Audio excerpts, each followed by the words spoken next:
Yo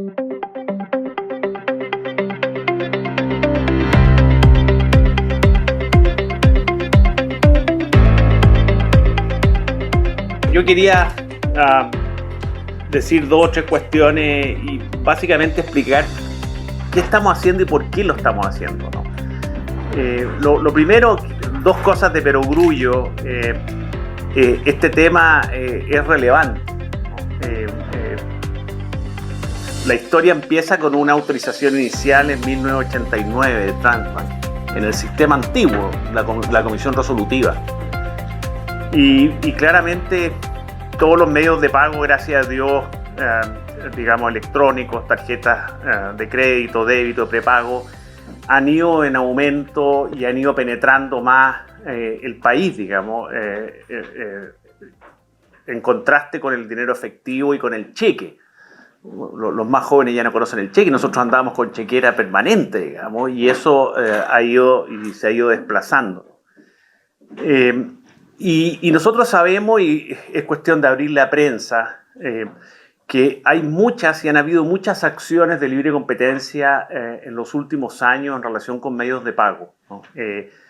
Yo creo que probablemente sea la industria que ha, entre comillas, sufrido una mayor utilización de distintos instrumentos, ¿no?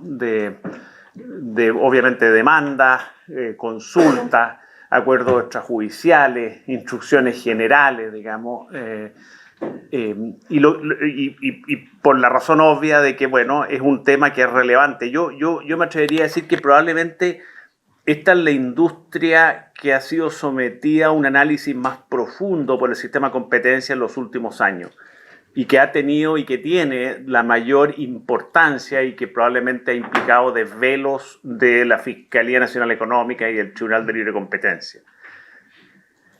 Es una industria además súper compleja, ¿no? De mercado de dos lados, de que tiene que haber mucha competencia, pero a su vez tienen que haber espacios de cooperación. Tiene que haber una simbiosis entre el mundo privado y el mundo público, ¿no? Algo que a nosotros nos cuesta, ¿no? Especialmente en estos últimos tiempos, ¿no? Lo segundo de perogrullo es que este tema es complicado, ¿no? Tiene muchas facetas, hay muchas autoridades que tienen miradas distintas, que tienen objetivos distintos. Tiene implicancias internacionales. Estos son casos que tienen rebote afuera, digamos, y que Chile también percibe la influencia de los casos en el extranjero. Y bueno, y en un tema complicado uno siempre trata de buscar reglas que sean claras, que sean sanas, que sean predecibles, que sean sostenibles. Bueno, y eso es difícil conseguirlo, ¿no? Incluso en este tipo de industria es difícil entender lo que está pasando o entender lo que se está discutiendo. Deben haber pocas personas que efectivamente lo entienden. Súmele a eso la complicación de que acá hay una innovación tecnológica que es por esencia disruptiva, entonces nosotros no sabemos en qué va a terminar esta cuestión, ¿no? Entonces tampoco podemos ser muy categóricos en tratar de establecer las reglas. Esas son las dos cosas como gruesas y quizás un poco explicarles SECO, ¿no? SECO, ¿y por qué estamos haciendo este ejercicio? SECO nace a fines del 2019 y es un espacio académico de investigación y difusión de libre competencia y regulación económica. SECO ha sido muy consistente en majaderamente enviar un newsletter, varios de ustedes lo sufren, todos los miércoles con 8, 9, 10, 11 o 12 artículos distintos, ¿no? Y eso lo ha hecho en forma permanente, sea febrero, 18 de septiembre, lo que sea, digamos, ¿no? Desde su origen. Actualmente es una red que tiene 5 países, ¿no? Está SECO Chile, que es la Universidad Adolfo Ibáñez, que fue el origen, pero además hay acuerdos de asociación con Ecuador a través de San Francisco y Quito, con Perú a través de la Universidad del Pacífico, con Colombia a través de la Javeriana y con Estados Unidos a través de la Universidad de George Washington de la ciudad de Washington.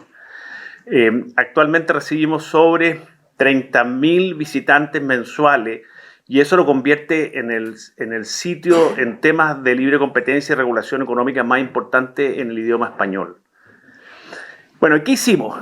Y esto quizás es lo realmente relevante. Bueno, contratamos a dos jóvenes economistas que están aquí sentadas en primera fila, ¿no? Que es Sofía y Dominga, que estaban recién saliendo de la Universidad Católica, de sus estudios de economía, y lo que queríamos era una mirada fresca, amplia, detallada, inteligente, exenta de cualquier conflicto de interés, ¿no? En una industria que todos han tenido de alguna forma algún tipo de participación, porque ya hemos visto que es muy amplio en su extensión, ¿no?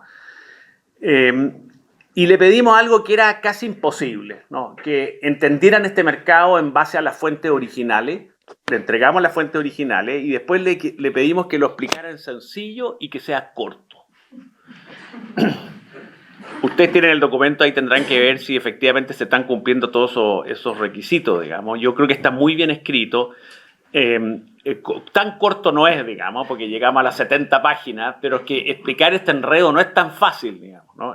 Incluso para las mismas personas que han sido actores principales. Y les pedimos de nuevo, en esta cosa ambiciosa, que miraran el pasado, que miraran qué se hizo hacia atrás y con qué razones.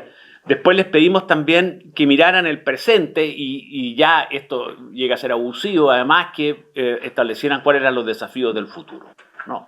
O sea, le pedimos todo. Por el lado de SECO sí hubo una supervisión de Tania Domic, que se merece el mérito de haber levantado esto principalmente. También de Juan Pablo Iglesias, que es el coordinador de SECO. Y también Claudio Agostini, que es consejero económico de SECO, y también Claudio ayudó un poco a ir delineando y a ir explicando en sencillo lo que era bien enredado. Ahora, ¿qué es lo que...? Ese documento es un documento que ya lo hicimos público la semana pasada, y lo que queremos acá es revisar ese estudio y queremos que las autoras nos expongan en 20 minutos los hallazgos principales de ese estudio, ¿ya? Y después queremos que comentaristas de la industria, y aquí nos saltamos en una cosa media psicótica, a las personas con mayores conflictos de interés, ¿no? Pero lo que no queríamos sí es que fueran sus abogados, sino que queríamos, digamos, a las personas de negocio, a los máximos ejecutivos de esa empresa, que nos hicieran comentarios y nos escribieron comentarios como columnas de 2 o 3 páginas que ustedes las van a ver publicadas mañana y que ahora se las van a explicar en base a esos comentarios. Esta obsesión de SECO de dejar las cosas por escrito, ¿no? Y bueno, y caímos entonces en este seminario presencial que justamente es para discutir lo esencial de los desafíos de este mercado, ¿ya? En un escenario de reflexión. Y aquí yo quiero resaltar una cuestión. Nosotros no pretendemos competir con el Tribunal de Libre Competencia, con la Corte Suprema, con el Tribunal Constitucional, digamos. Estas son esferas de reflexión distintas, ¿no? Y la gracia es que las podamos aprovechar de esa manera, ¿no? Como una reflexión o como una instancia en donde quizás podamos entender el bosque de una manera distinta o tengamos ciertos niveles de empatía que no son los niveles de empatía que transcurren en un litigio judicial, ¿no? Y ese, yo creo, ese es el aporte o el llamado nuestro como instancia académica, ¿no? de reflexión académica.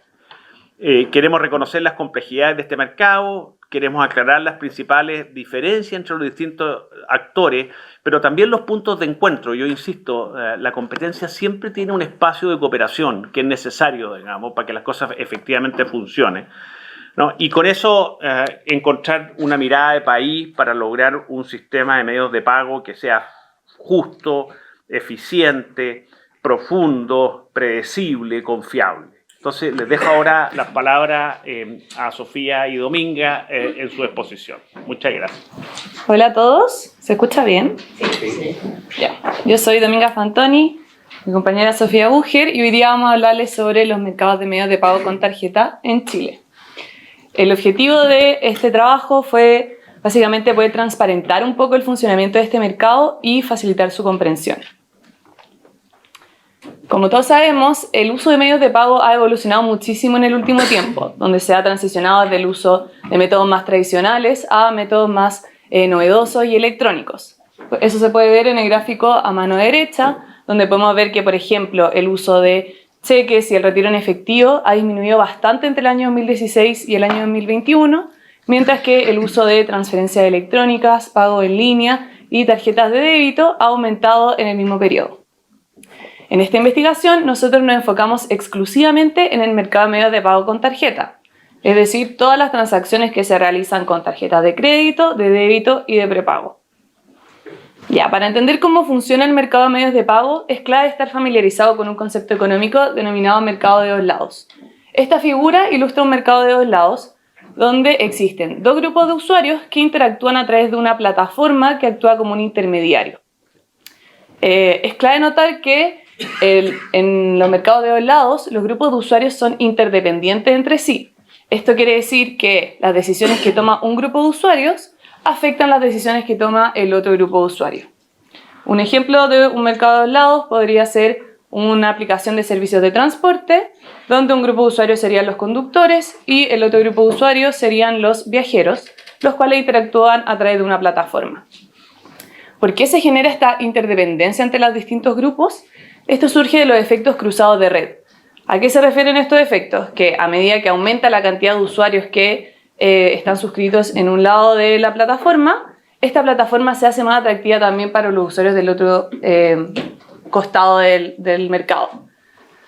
Siguiendo el ejemplo anterior, por ejemplo, se aumenta la cantidad de conductores que se suscriben a la aplicación de servicio de transporte, esta aplicación también va a ser más atractiva para los viajeros, debido a que aumenta la probabilidad de que estos encuentren el viaje que están demandando. Esto tiene un efecto sobre la estructura de la determinación de los precios en el mercado, debido a que se genera la no neutralidad de la estructura de precios sobre la eficiencia económica y los beneficios de la plataforma. Esto ocurre debido a que ya no solo importa el precio total que cobre la plataforma a los distintos grupos de usuarios, sino que también va a importar cómo distribuye este precio a través de los distintos grupos. ¿Y por qué introducimos este concepto? Porque justamente el mercado de medios de pagos es un mercado de dos lados, donde los grupos de usuarios son los tarjetavientes, que son estas personas que utilizan sus tarjetas para pagar por servicios y bienes, y por otro lado están los comercios, que son quienes aceptan los pagos con tarjeta por sus bienes y servicios. Ambos grupos de usuarios interactúan a través de una plataforma. Más adelante vamos a profundizar en cuanto a la plataforma, ya que va a depender sus detalles del modelo de organización del mercado. ¿Por qué suelen estar regulados los mercados de medios de pago? Esto porque, como mencionamos, existen efectos cruzados de red que pueden no ser internalizados por los distintos participantes del mercado, y asimismo las externalidades de red pueden fortalecer las barreras de entrada, excluyendo a potenciales competidores.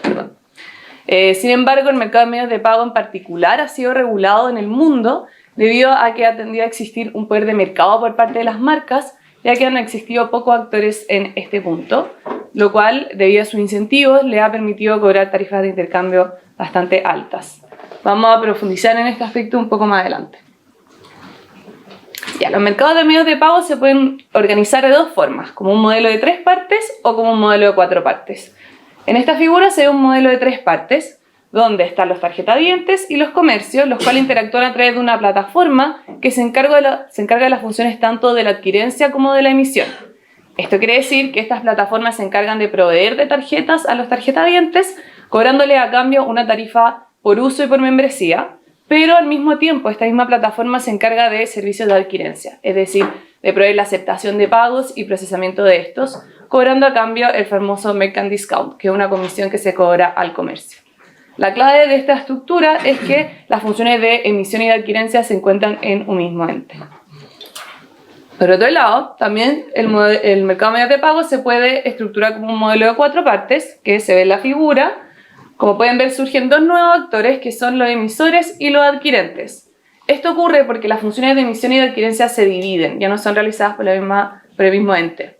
Ahora los emisores se encargan de proveer de tarjeta a los tarjetavientes, cobrándole las mismas tarifas que mencionamos, pero también se encargan del traspaso de fondos, a cambio de lo cual los emisores les cobran una tarifa de intercambio a los adquirentes.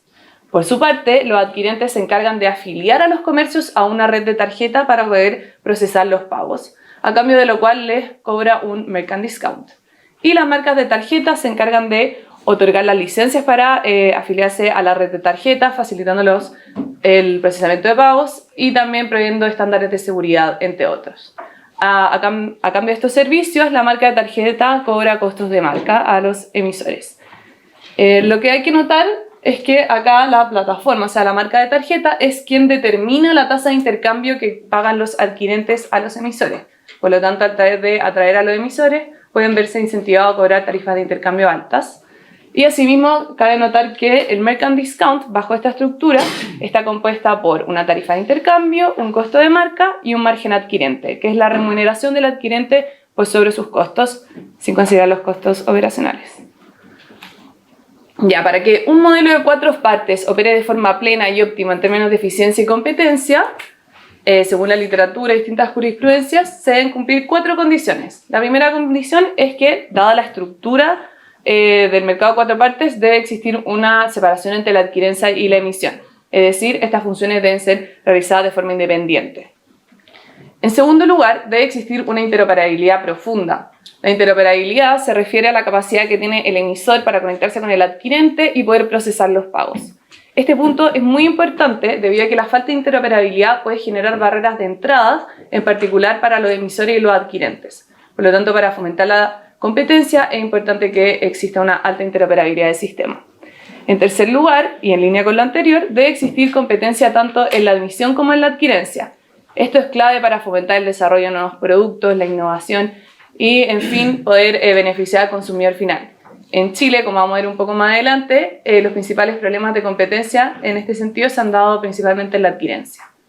Y en cuarto lugar, en caso de que exista poder de mercado por parte de las marcas de tarjetas, como ha ocurrido en la experiencia internacional, se debe regular la tasa de intercambio. La tasa de intercambio es un precio clave, ya que es la encargada de equilibrar el mercado ampliando ambos lados de la demanda.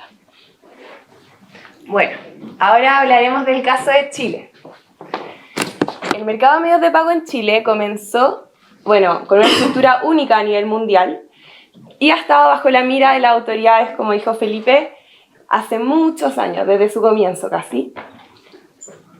Comenzó a desarrollarse en 1989 con la creación de Transbank, un joint venture de los bancos emisores, que gestionó la adquirencia y el funcionamiento de los medios de pago con tarjeta por muchos años.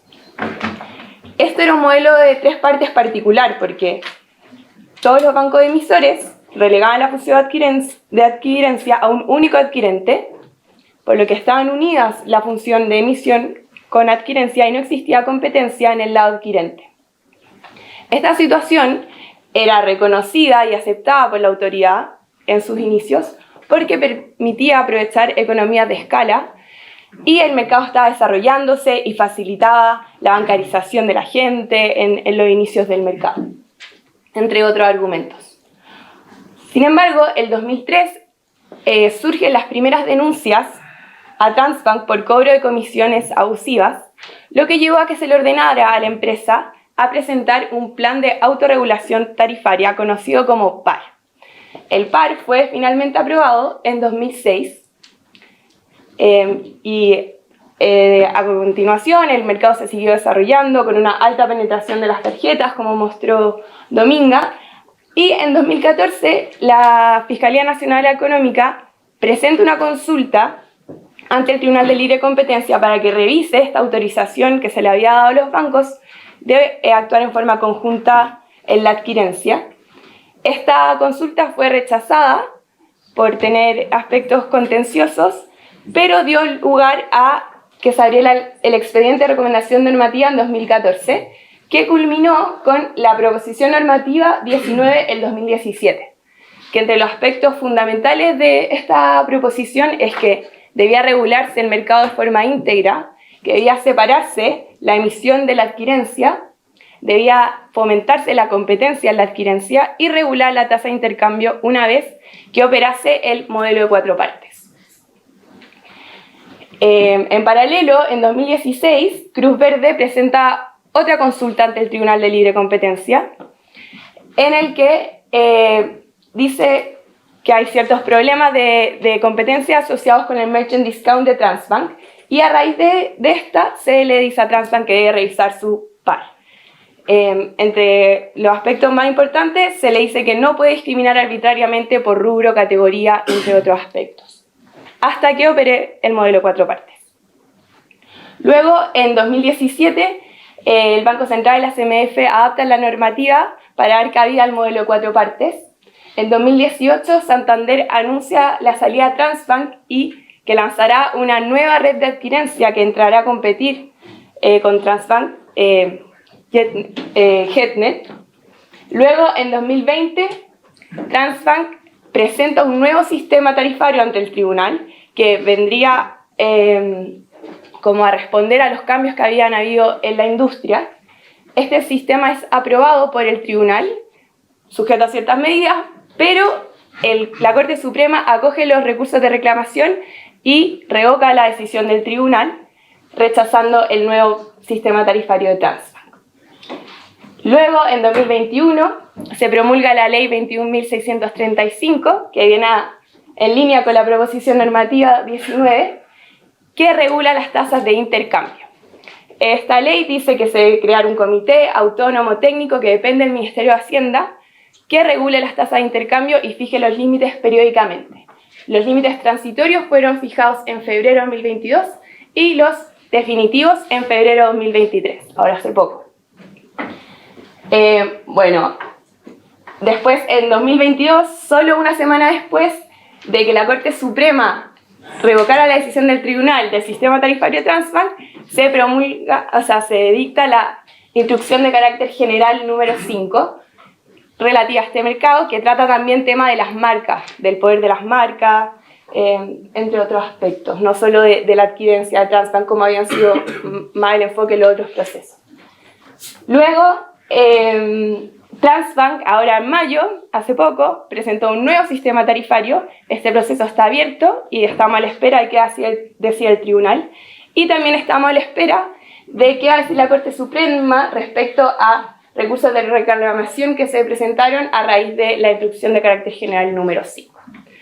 Tal vez nos mareó un poco, esto es lo que ha pasado, pero lo importante es notar que han habido muchos procesos judiciales, decisiones comerciales de las empresas de la industria que han llevado a una transición de un modelo 3 partes a 4 partes y la regulación se ha tenido que ir adaptando. Ahora vamos a ver la estructura del modelo 4 partes en Chile. Pueden notar que es similar a la estructura descrita por Dominga como del modelo 4 partes en general, salvo algunas excepciones. Por ejemplo, en primer lugar, la emisión y la adquirencia, si bien están separados en términos operacionales, en Chile los adquirentes son propiedad de los bancos emisores, por lo que eso lo expresamos con la línea punteada, diciendo que existe igual esta un poco unión, pero no operacional, sino de propiedad. Además, podemos ver que la interconexión entre la emisión y la adquirencia, que es necesaria para que se pueda procesar una transacción, se puede dar de una forma directa a través del switch de Transbank, que bajo el modelo de 3 partes, casi la totalidad de las transacciones se dan mediante esta vía, o de una interconexión indirecta a través del switch de las marcas, que en la transición a un modelo 4 partes se empieza a utilizar esta otra vía, que para esto es necesario que tanto los emisores como los adquirentes tengan contratos y la actualización es necesaria para funcionar con el sistema de las marcas. Además, hay un nuevo actor, los subadquirentes, que son empresas que ofrecen servicios de adquirencia a los comercios, pero que no cuentan con un contrato directo con la marca. Entonces tienen que negociar con el adquirente para tener acceso al sistema de las marcas y los adquirentes les cobran una tarifa PSP. Estas son un poco las principales diferencias. Todo el otro funciona como lo explicó Dominga. Bueno, ahora vamos a ver un poco las condiciones en el contexto de Chile. En cuanto a la separación de la adquirencia y la emisión, Transbank terminó los contratos con los bancos emisores y suscribió contratos de forma independiente a los emisores con las marcas, por lo que podemos decir que ya hay una separación contractual operacional de la emisión con la adquirencia. Según la CMF, el 85% de los emisores también no mantiene una relación contractual con los adquirentes, por lo que podemos decir que se encuentra esta separación, pero para que opere correctamente un modelo 4 partes se tienen que dar también las otras 3 condiciones. En cuanto a interoperabilidad, que como mencionó Dominga es muy importante para que puedan haber nuevos entrantes en el mercado, y en la práctica es que yo pueda ir a un comercio, usar la tarjeta de mi preferencia y que pueda pagar sin importar el sistema que está afiliado el comercio y el adquirente que le provea dicha afiliación. Un tema que se ha tratado harto, especialmente en el SG número 5, es de la conexión de los emisores y los adquirentes al switch de las marcas. La instrucción de carácter general ordenó a los emisores a los que le era aplicable que se conectaran y la CMF constató que estos emisores ya se migraron al switch de las marcas. En cuanto a la competencia, han ingresado nuevos adquirentes. Santander efectivamente lanzó su nueva red de adquirencia, Getnet, y hay otros emisores que también han lanzado nuevas redes de adquirencia. Sin embargo, todavía la concentración del mercado es muy alta. Según la ICG de 2022, el 86% de las transacciones no presenciales es a través de, las procesa Transbank, y esto es un IHH de aproximadamente 7.500. A modo de referencia, arriba de 2.500 es un mercado muy concentrado, o sea, está bien por encima, y en las transacciones presenciales es aún más la participación de Transbank. En cuanto a la regulación de la tasa de intercambio, como mencioné, el comité ya fijó los límites a las tasas de intercambio con una implementación en fases. Nos encontramos en la primera fase, si tenemos tiempo vamos a explicarlo, pero también esto no ha estado exento de debate, de críticas de los distintos actores del mercado, donde algunos dicen que quedaron muy altas, otros muy bajas, que el método no es el correcto, que hay algunos costos que no se incluyeron para calcular la tasa, entre otros argumentos que se han levantado. Estos son los límites a las tasas de intercambio fijados. Nos encontramos en la primera fase, que es de un congelamiento de las tasas vigentes a la hora de la promulgación, y luego se llegará a una tasa de intercambio máxima de 0,35% para las tarjetas de débito y 0,8% para las de crédito y prepago. Ahora Dominga va a hablar un poco de los desafíos pendientes. Ya. Aun cuando el modelo 4 partes esté operando de forma óptima, la Autoridad de Libre Competencia seguirá enfrentándose a distintos desafíos en términos de regulación, relacionados particularmente al poder de mercado de las marcas, como ha ocurrido en el resto del mundo. En particular, se ha hecho mucho enfoque en distintas reglas comerciales que han impuesto las marcas a los comercios. En este caso hablamos de la regla Honorable Products, que es una extensión de la regla Honorable Cards. Esta regla lo que dice es básicamente que los comercios no pueden discriminar según el tipo de tarjeta que paga el tarjetaviente, es decir, un mismo bien no puede tener un precio distinto si es que se paga con tarjeta de débito o de prepago. Y esta extensión plantea también exige al comercio que acepte todas las tarjetas de la marca. Esto ha generado muchas controversias debido a que afecta de forma distinta a las distintas partes por sus incentivos y tiene distintas ventajas y desventajas. En particular, por ejemplo, tiene una ventaja que es que reduce la incertidumbre del consumidor, ya que se asegura que independiente de la tarjeta que utilice podrá desempeñar la transacción y obtener el servicio o producto que desea. Esto también en la misma línea fomenta la inclusión financiera y fomenta la innovación y creación de nuevos productos por parte de las marcas, ya que estas deben realizar importantes inversiones para poder desarrollar estos productos, pero cuando tienen la garantía de que este producto final será posteriormente aceptado, se ve incentivado a invertir más en este sentido. Por otro lado, también tiene desventajas, por ejemplo, al ser una venta atada de productos, es decir, exigir la aceptación de una tarjeta a otra, se puede reducir la competencia excluyendo a distintos competidores. Esto porque, por ejemplo, podría permitir que una marca de tarjeta explote su posición dominante en un tipo de tarjeta al exigir la aceptación de la otra ligada. Entonces puede entrar a este mercado donde hay más competencia. Por otro lado, también una desventaja es que los comercios pueden verse obligados a aceptar tarjetas con comisiones excesivas para no perder ventas y no quedarse excluidos.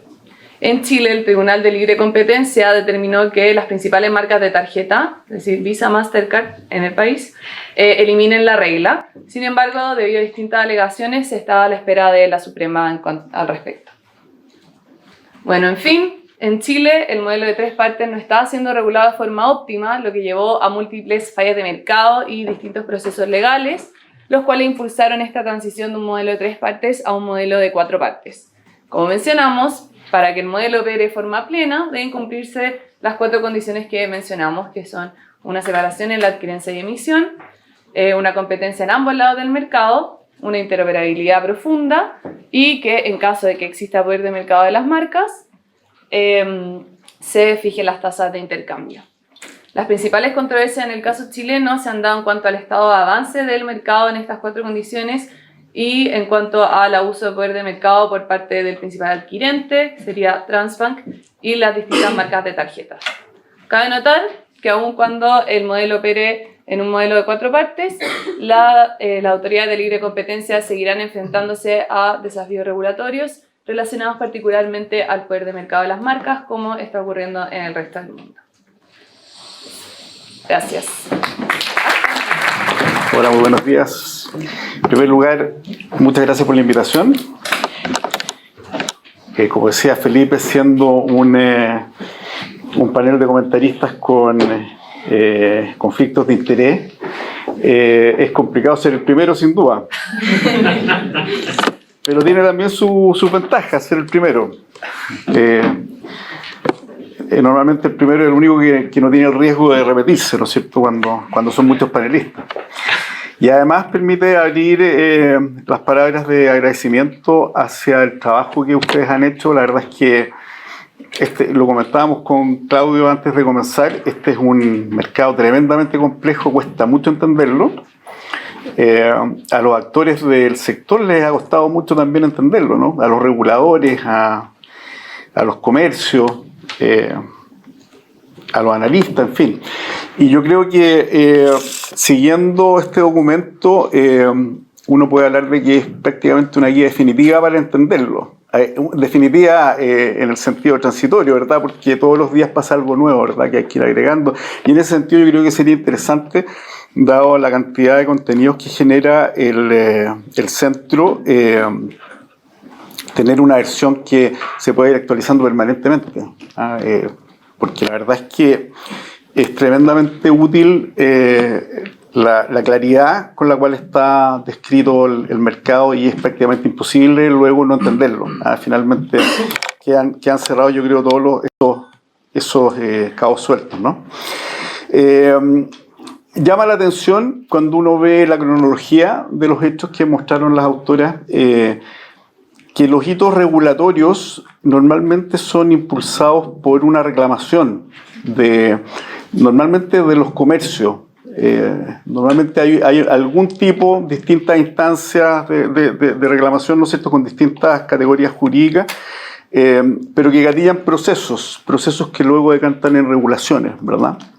Eso yo creo que es interesante porque se trata de un mercado que vemos que internacionalmente está normalmente regulado, ¿no? Y en algunos casos más regulados que en otros, pero cuesta encontrar mercados desarrollados sin estructuras regulatorias relativamente importantes, ¿no? Y en nuestro caso, durante mucho tiempo el mercado funcionó de manera bastante libre, ¿no? Hay varios avances que hay que reconocer y que han ocurrido la mayor parte de ellos en un periodo de tiempo bastante cercano. Se mencionaba respecto a los requisitos para que funcione el modelo 4 partes por parte de la autora y se mencionaban características en las cuales vemos avances que hace algunos años atrás no estaban, ¿no es cierto? La separación de la emisión con la adquirencia, la interoperabilidad que finalmente en manera ya bastante reciente y que ahora tiene que entrar a su fase, yo diría como práctica, ¿verdad? Hoy día ya existe.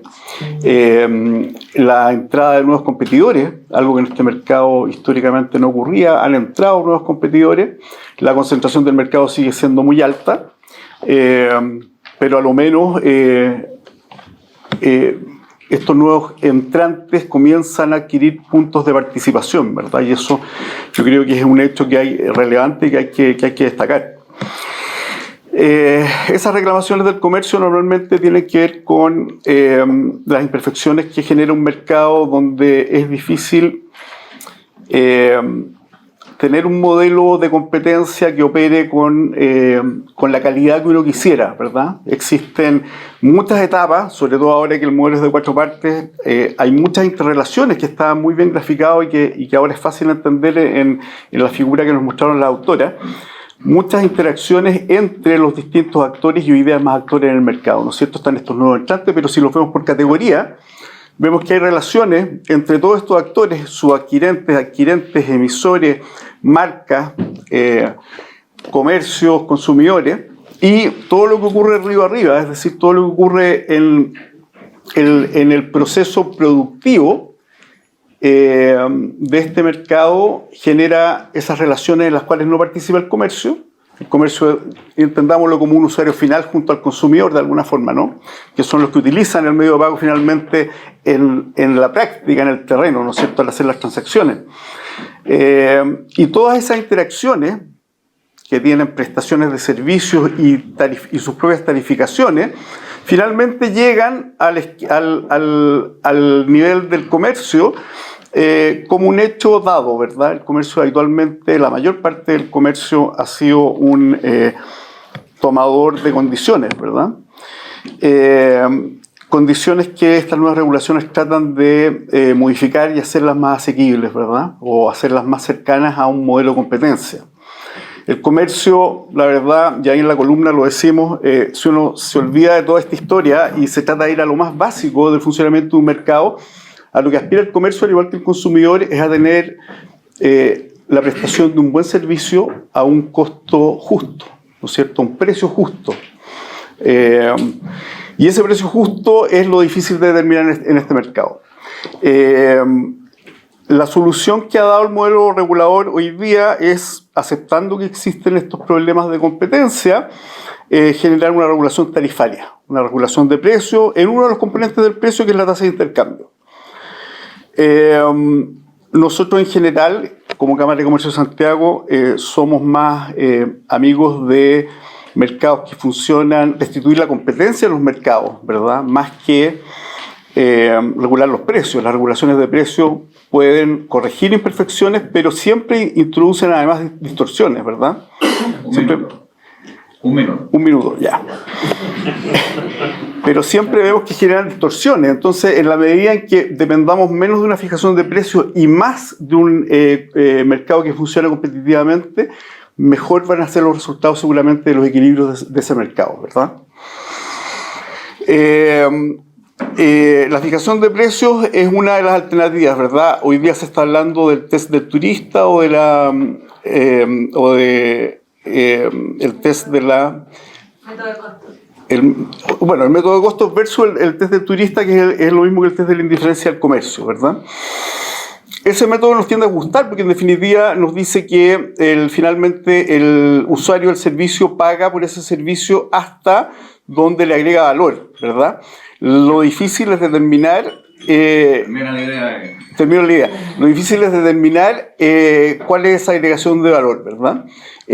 Nuestra sugerencia es avanzar hacia esos métodos. Ojo, porque si vamos por ese método, estamos hablando de el merchant discount. No estamos hablando del precio que percibe el usuario, que en este caso es el comercio, y no estamos hablando del precio intermedio, que son las tasas de intercambio, ¿verdad?, que de cualquier forma lo paga el comercio. Nuestra sugerencia es avanzar hacia esa línea y incorporar nuevas metodologías regulatorias, ¿no es cierto? El cambio tecnológico que mencionó Felipe, de hecho, nos invita a pensar en modelos como los sandbox, los regulatorios que permiten controlar una parte del mercado con cambio regulatorio y evaluar sus resultados para mejorar la regulación, y la incorporación creemos que de metodologías basadas en inteligencia artificial para poder medir esos impactos. Yo creo que también es un hecho que podríamos incorporar a la regulación futura. Don Claudio, bien. Parto dando las gracias al SECO por la invitación a comentar este artículo y felicitando a Sofía y Dominga. No fue fácil donde se metieron. Esto es un tema que aquí hay 5 personas y probablemente los 5 tenemos opiniones, visiones muy distintas, y esto se multiplica por muchos agentes. Entonces, Después hablen con Felipe para ver sus condiciones contractuales, pero este es un tema que cuando lo leí y lo vi, me pareció muy atractiva la invitación porque, como se dijo al inicio, es quizá uno de los mercados financieros más complejos que hay. No solo por la diversidad de actores, los más notorios son los que están probablemente en este foro, pero hay un sinnúmero de otros actores dando vuelta en este mercado. Y también, esto no es un tema que sea para un segmento específico de la población, aquí estamos hablando de que son servicios que son transaccionales y masivos y que son parte del día a día nuestro, son parte de cómo crece un país y son parte de equilibrio a los cuales como países queremos llegar o no. Acá esto no es un servicio común y corriente, esto está desde la compra de las ferias libres hasta grandes transacciones, hasta ventas de comercio online. Y por cierto, dada esa complejidad, y ustedes lo ilustraron muy bien, es un sector donde hay distintos entes reguladores, con distintos ámbitos. Y esta complejidad no es solamente un adjetivo. Para los que siguen este mercado, probablemente el año pasado constataron que fue uno de los años más tensionantes en materia regulatoria, donde a mediados de año muchos nos preguntábamos cómo seguíamos, hacia dónde íbamos.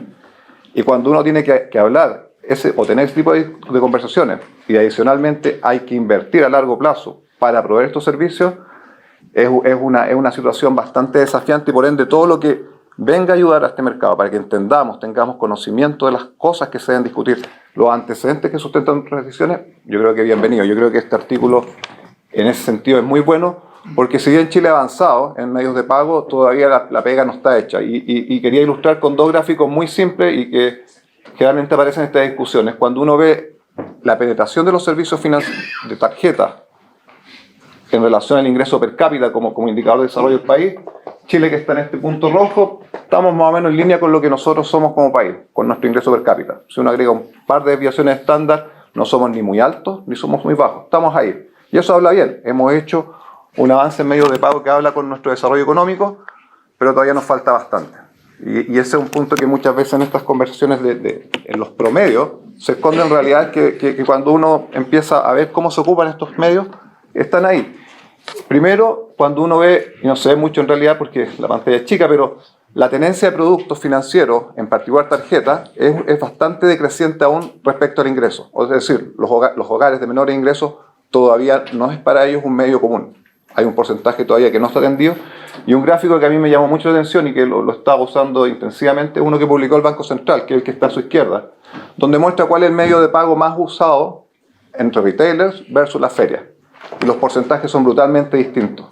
O sea, en las ferias básicamente lo que todavía se ocupa es el efectivo. Y si uno amplía el perímetro a ese tipo de servicios, se va a encontrar con que el efectivo todavía manda. Y eso como país nos debe hacer preguntarnos si queremos avanzar para allá como equilibrio o no. En países como Chile, donde la criminalidad y parte importante de la agenda del sistema financiero es cómo evitamos defraudaciones vía lavado de activos, cómo evitamos defraudaciones vía temas tributarios, cómo evitamos defraudaciones simplemente por asaltos violentos que aparecen todos los días en las noticias, es lo que está detrás de esta discusión, son los medios de pago. Entonces, cuando vemos que en el mundo y uno ve el costo social del efectivo versus el medio de pago, llámese tarjeta de crédito o débito, y los factores son del orden de 2 a 3, es decir, el efectivo es 2 a 3 veces más caro, socialmente hablando, versus las tarjetas, uno dice cuánto será en Chile, donde además en Chile, como en el resto del continente, estamos marcados por una violencia y informalidad inusitada. Entonces, la conversación que estamos teniendo es muy relevante, yo la estoy tratando de enfocar para allá, porque esto también nos va a llevar a hacernos plantear cuáles son las tarifas óptimas, cuáles son los precios que deben alentar cierto equilibrio, y creo que este tipo de consideraciones macro y micro debieran estar arriba de la mesa. Entonces, y el punto 4, que yo creo que el punto central de mi comentario, es que estas instancias son muy bienvenidas, y no solamente, como decía George, de invitar al SECO a mantener actualizado este documento, sino que ahora hacer la bajada a piso. Aquí hay muchos elementos, yo creo que el estudio de Sofía y Dominga fue muy útil en términos de hacer una muy buena descripción de cómo partimos hace años y dónde estamos hoy día. Pero debajo de cada uno de esos pilares hay decisiones de política, decisiones comerciales, y ninguna es fácil. Entonces yo creo que hay un desafío importante para el SECO, para las autoras, para el mercado en general, de seguir avanzando. Y en ese sentido mi comentario, más que un comentario al paper, es un comentario a nosotros, todos los que estamos acá, es cómo focalizamos, cómo definimos cuáles son las preguntas centrales y cómo vemos que esas preguntas se aterrizan o no se aterrizan a nuestra realidad. Nuestra realidad es bien sui generis cuando uno la mira respecto a Europa, pero tampoco es tan distinta cuando la mira respecto a Latinoamérica. Entonces, tenemos experiencias de las cuales conversar, tenemos experiencias en Chile sobre las cuales conversar. Y esto yo creo que si se sistematiza, yo creo que va a ser bienvenido. Entonces yo creo que ese es mi primer comentario y sugerencia hacia adelante. Y ahora entrando a temas más particulares de este paper, si bien había muchas cosas que comentar, entendiendo con quién yo voy a estar conversando aquí en la mesa, decidí concentrarme en un tema que para los emisores es más relevante, que es las tasas de intercambio. Y acá yo quería partir con el primer comentario, como Sofía y Dominga lo plantean, y creo que hay un tema que me marcó mis comentarios, es que se plantea que para que un mercado de 4 partes funcione, por definición requiere la condición 4 de regulación de tasas de intercambio. Creo que eso no responde a lo que uno entiende, o como yo entiendo un modelo de 4 partes, donde básicamente es una estructura de mercado donde se separa la adquirencia de la emisión. Las demás son condiciones deseables, en particular, obviamente, competencia, interoperabilidad, pero en particular imponer, por definición, que para que un modelo funcione, o sea, considerado un modelo de 4 partes, que las TI estén fijadas, yo creo que no solamente es un tema de fondo, o sea, de forma, perdón, es un tema de fondo.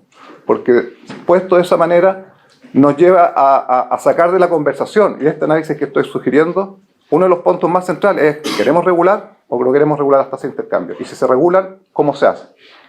Entonces, yo revisitaría ese punto en particular. Un minuto. Chuta. Y lo planteo porque en el artículo se plantea esa condición, y cuando uno, de hecho, va a la propia literatura que ustedes mencionan, los propios autores dicen no es evidente que la regulación sea la solución óptima. Y el profesor Tirol lo hizo en varios, y además tenemos problemas prácticos tan grandes. De hecho, que la tasa de intercambio de la tarjeta de prepago haya sido un promedio ponderado de otras 2 tasas de intercambio porque no tenemos información, nos habla de un proceso que requiere ser fuertemente fortalecido. O sea, tenemos problemas de información, tenemos también que preguntarnos esto, y también tenemos que preguntarnos si queremos avanzar en regulación o no, dado el caso de Chile. Y de hecho el propio autor, el experto en la comisión, dice, mira, la aproximación de costos probablemente sea indicativa, no es probablemente por donde quisiéramos ir. Entonces, pero ya estamos en este barco, ya tenemos tarifas tan basadas en costos. Y termina la idea, sí, porque son 7 minutos para todos. Entonces, mi punto es, tasas de intercambio yo creo que están en el centro del debate y el artículo no los toca y creo que sería importante tomarlos. Mis comentarios van a estar en la página web, pero quizá el último punto central es que tenemos varios desafíos. Y el punto central de uno de esos desafíos, porque uno puede ir sumando elementos sectoriales, es que no tenemos una hoja de navegación de mediano ni de largo plazo. Aquí estamos hablando de una industria que está muy conflictuada en términos de judicialización, litigio, hay decisiones comerciales que tomar. Estamos implementando sistemas o leyes, la denominada ley FinTech, que va a traer nuevos actores, con desafíos regulatorios, desafíos de supervisión, y todo el sector privado tiene que estar invirtiendo para pensar en 5, 10 o 20 años hacia adelante. ¿Cómo se ordena esto? ¿Cómo se genera una hoja de ruta? Yo creo que es un desafío, no es evidente quién lo haga. Todos tienen distintos roles y responsabilidades, pero creo que le falta a este sistema a alguien que esté pensando en esto, y la invitación es al SECO y obviamente a muchos más actores para hacerlo. Los comentarios más interesantes quedaron en la presentación, pero fue... Sí. Bueno, a ver si como somos expertos en autorregulación, entonces a ver si me controlo para los 7 minutos. Bueno, muchas gracias. Primero, antes que nada, agradecer al SECO por la invitación. La verdad que parece extraño que el desafío de juntar a gente con intereses contrapuestos sea como un desafío, en realidad. Porque la verdad es que cuando nosotros nos encontramos, ¿no? Tenemos 2 ojos, una boca, así más o menos todos iguales, con intereses contrapuestos, por supuesto, porque esta es una industria que las autoras aquí, Dominga y ahí me olvidé, Sofía, capturaron muy bien, creo. ¿Qué es la principal dificultad de esta industria? Que tiene muchos intereses, ¿no? Y yo lo primero que quiero mencionar es que esta historia que nosotros tenemos en Chile con Transbank es una historia muy parecida en casi todos los países del mundo, ¿no? Eso es lo primero. Casi todos los países del mundo tienen su Transbank, ¿no? Y todos comenzaron a veces con consorcios de bancos, a veces con consorcios de marcas, a veces con consorcios de propios comercios que se juntaron por la inversión inicial que requiere, se juntaron a hacer este tipo de plataformas. Esas plataformas, con el tiempo, por supuesto, surgieron nuevos desafíos que son desafíos de libre competencia, que sin duda en el caso de Chile no ha sido diferente. Entonces, ¿qué mencionar? Primero, es que lo que se ha hecho hasta ahora, a mí me gusta mucho que el estudio no habla de Transbank, ¿no? El título central no es Transbank. Sí, porque podría ser, cuando llegué, toda la culpa la tenía Transbank, ¿no? Todo era Transbank, ¿no? Porque Transbank y las tarifas, Transbank y las reglas de las marcas, Transbank y todo era Transbank, ¿no? Y la emisión de tarjetas, ¿no? Entonces, un trabajo que me parece muy importante que ha ocurrido entre todos y este tipo de conversaciones ayudan a separar los elementos en los que están todos involucrados. Entonces, yo creo que aquí lo importante es pensar, y mi columna lo van a ver, está pensada mucho más en lo que viene a futuro. Y lo que viene a futuro tiene que ver con la importancia, sin duda, de la regulación de las tasas de intercambio. Obviamente, uno puede discutir si es parte o no de la definición de un modelo 4 partes, en general no es, pero sí que es necesaria y en todos los mercados prácticamente es. Ahora, ¿cómo se regula? Efectivamente hay una serie de diferencias respecto de usos en donde los economistas son mucho más expertos que nosotros, incluso porque esa es una remuneración que a nosotros como Transbank no nos llega, no nos importa. Ahora, qué cosas interesantes hablar también es sobre la ley de FinTech. Yo creo que esa ley incluye un elemento muy importante para los medios de pago que tiene que ver con todo el intercambio y el potenciamiento que se hará de esta industria para llegar a los niveles en los que otros países desarrollados están, porque nosotros comparamos las tasas de intercambio nuestras con las de Europa, pero tenemos nivel de penetración, nosotros tenemos más o menos con la cifra del cierre del 2022 como un 55% de uso de tarjetas de crédito y débito y prepago sobre el consumo privado, y Inglaterra tiene 85%. Dinamarca tiene 90% de penetración. O sea, tenemos un nivel de penetración en donde los incentivos a todos los elementos que hacen parte de este modelo complejo tienen que ser capturados. Ahora, yo creo que hay un desafío, y no como una falta quizás del trabajo, pero sin duda que es un elemento muy importante, es el uso en políticas públicas que tienen este tipo de herramientas, ¿no? Usar medios de pago digitales en los pagos, por ejemplo, a los usuarios, lo que ha hecho el Banco Estado, lo que ha hecho el gobierno chileno en sus diferentes momentos de introducir la cuenta RUT, de introducir pagos que se hacen a través de los pagos digitales. Si ustedes ven los estudios que hay sobre el uso de los pagos digitales en la mejora de la pobreza, en la mejora del acceso a las mujeres al financiamiento, los pagos digitales tienen un lugar central. Y por eso es que es muy importante que pensemos en el futuro sobre eso.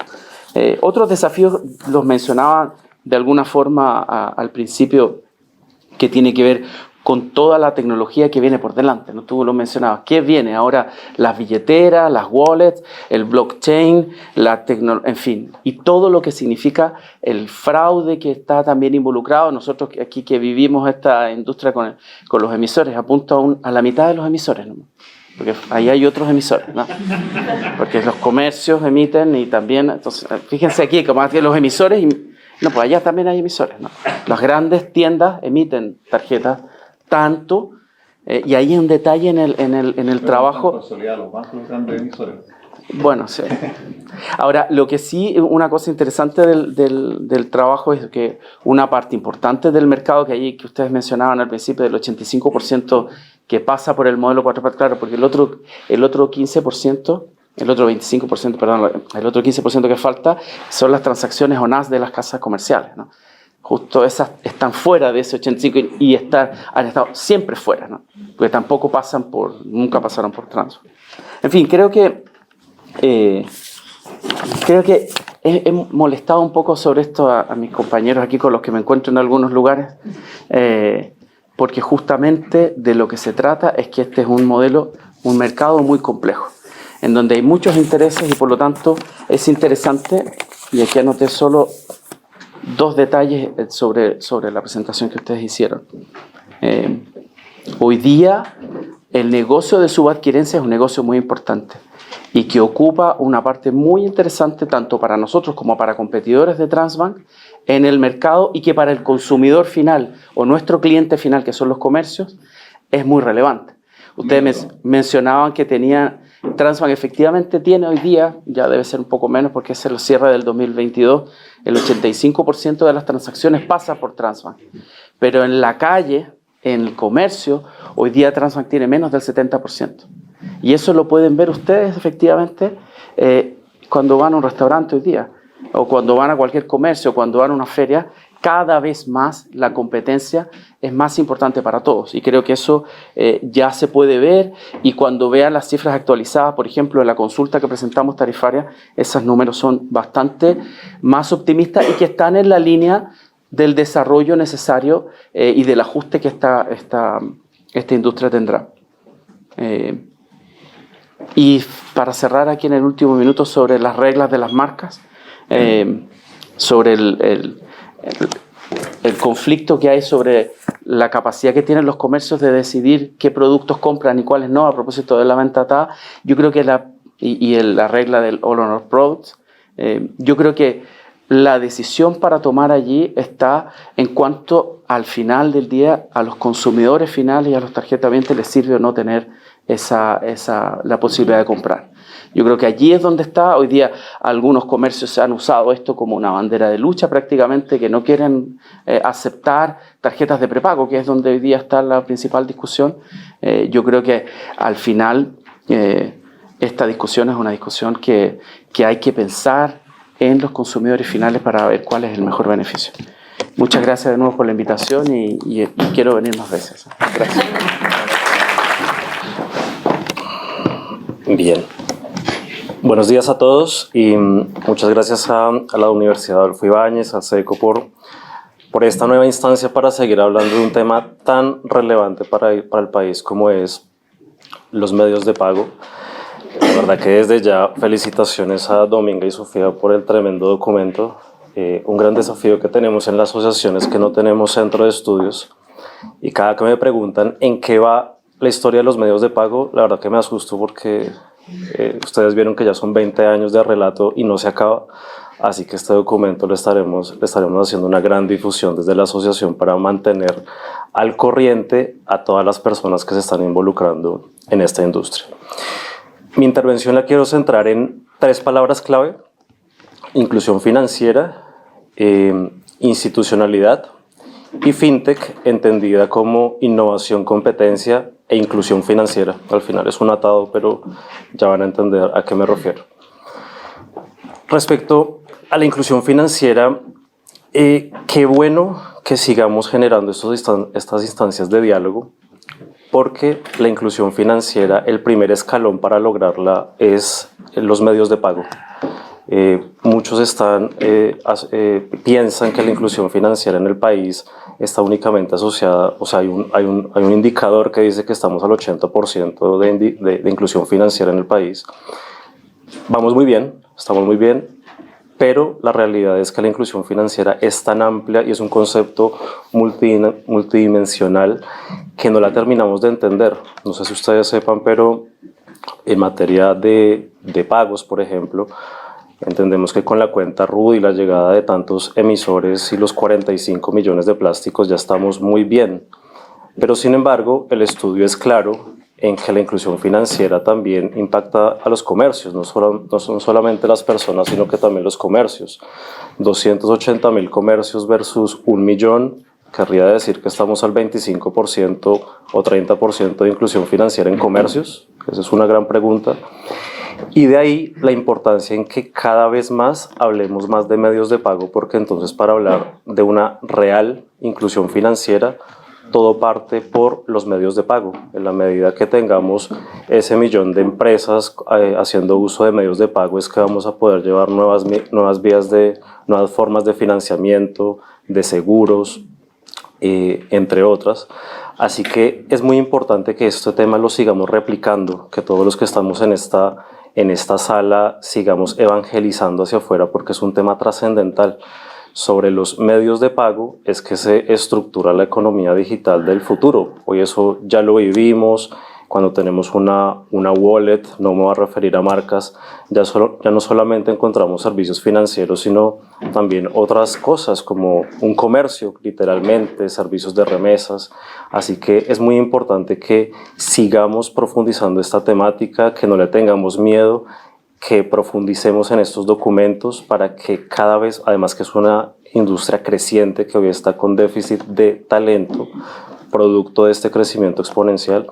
Así que clave que la inclusión financiera la pongamos en el centro para que entendamos la importancia y trascendencia de los medios de pago. El segundo punto tiene que ver con institucionalidad. Bueno, como veíamos en la presentación, ya son 20 años de judicialización, si se le pudiera decir. Y a mí me sorprende, y a la asociación que represento nos sorprende, que hoy, después de el grado de importancia, esto ha venido como todo de menos a más, donde primero fue una consulta por allí en el año 2003 y se ha ido intensificando tanto en temática como en involucrados, no solamente desde el sector privado, sino desde el Estado, desde las entidades de libre competencia, el Banco Central, la CMF, entre otros. Es realmente complejo y me cuesta pensar que todavía se cuestione la institucionalidad de todo lo que ha salido hasta ahora. Cuando uno visualiza actores que no le dan la razón, no comparten el fallo de lo que fue el tribunal, el Comité de Tasas de Intercambio, la definición de los valores y los plazos que se definen. Realmente, cuando es un comité que tuvo al Banco Central, a la CMF, a la Fiscalía Nacional Económica y a la CMF, que son las únicas entidades que pueden tener la foto completa de este ecosistema, y concluyen y dan un fallo y no se comparte, es complejo, es realmente complejo, porque si no son ellos, ¿quiénes son? ¿Quién más puede ser? O sea, Luis, yo creo que puede ser desde los bancos de los principales emisores, el principal emisor, la banca, y aún así es una parte de la torta. Hay muchos más, Jorge representa a otros, las fintechs, tenemos a otros. Entonces, toda la data, para hacer ese gran análisis, ya llegó a donde tenía que llegar, ya se generó un fallo, una resolución, y hoy cuestionarlo es complejo. Somos de los que consideramos desde FinTech Chile, de hecho esto es información pública, pero estuvimos de acuerdo con la resolución final de las tasas de intercambio. Es un capítulo cerrado para la asociación. Y esto invita a que pensemos en la otra parte de la ecuación. Acá estamos hablando de P por Q. El P ya está, de verdad ya está, y si queremos alargar esta historia más de 20 años a 30, complejo si lo queremos llevar más por la vía de la judicialización. Si nos podemos concentrar como industria en el Q, cómo hacer que ese Q crezca más rápido que el P, para que esa baja en P sea compensada con un incremento el doble o el triple del Q. Entonces, la invitación que yo quiero hacer es a que zanjemos ese capítulo, lo cerremos y nos concentremos en cómo en el Q, que de alguna forma el Q es inclusión financiera, va a ser el que permita seguir aumentando la penetración de los medios de pago y sigamos evolucionando como industria. Así que institucionalidad, una invitación a que la respetemos, la acatemos y no compremos más tiempo, no alarguemos más el chicle. El último mensaje tiene que ver con FinTech. FinTech, hay muchas formas de definirla. En la asociación lo definimos a su más alto nivel como innovación, competencia e inclusión financiera, y últimamente hemos venido incorporando un último concepto que se llama colaboración, cooperación. Si bien es cierto que hay intereses contrapuestos, esto pudiera ser, y vuelvo a la palabra P por Q, a la fórmula, eso puede generarse en la P. En la P hoy tenemos diferencias y hay intereses contrapuestos. Pero estoy convencido que toda la industria en el Q coincidimos y queremos que haya mucho más Q, que haya muchos más comercios y personas haciendo uso de los medios de pago, y no solamente con tarjetas, sino transferencias, entre muchos otros. Entonces, hoy la invitación, más invitaciones y reflexiones, es a cómo se va a gestar el diálogo industrial de acá en adelante. FinTech Chile se siente muy orgulloso de hace 3 años haber sido miembro fundador de ChilePay, una instancia la cual llega a zanjar, llega a generar canales de diálogo, y que hoy lamentablemente nos tuvimos que salir por estas mismas, por lo complejo de la temática. Pero es una señal de varias cosas, son varias señales. La primera, que hay altura de miras, Estuvimos sentados en su momento, Visa, Mastercard, Transbank, Fintech Chile, dialogando, creamos esta instancia. Nos tuvimos que salir, con Luis tenemos con la BIF un diálogo también en materia de ley FinTech, pero ¿qué vamos a hacer para poder coincidir en la misma mesa y ya dejar de hablar de P, porque ahí no hay nada que hacer, insisto, sino para incrementar el Q, para que entonces a través de mayor educación financiera más comercios adquieran nuevos POS u otros mecanismos de pago, y de esta forma hagamos que la torta crezca, haya más espacio para todos y por ende deje de haber trincheras, que no haya tantos intereses contrapuestos, sino que haya únicamente colaboración. Muchas gracias. Gracias. Hola, muy buenos días. Bueno, primero que nada, muchas gracias por la invitación y felicitaciones por el estudio a Sofía y a Dominga. La verdad es que para los que participamos en este ecosistema de pagos, pues es un momento, yo creo que apasionante, ¿no? Siempre lo ha sido, pero la verdad es que ver el interés en el análisis y en el entendimiento creo que es algo que sin duda suma bastante. Y yo creo que más recientemente, sobre todo por esta transición o paso al llamado modelo de 4 partes, que la verdad ha tenido sus desafíos, yo diría desde inicio, ¿no? Partamos un poco desde el punto de vista de la tecnología, de los sistemas. Si bien había una base ya con un recorrido histórico, hubo que hacer adecuaciones a esa base ya existente, hubo que también traer conectividad adicional, en fin, fue todo un proceso.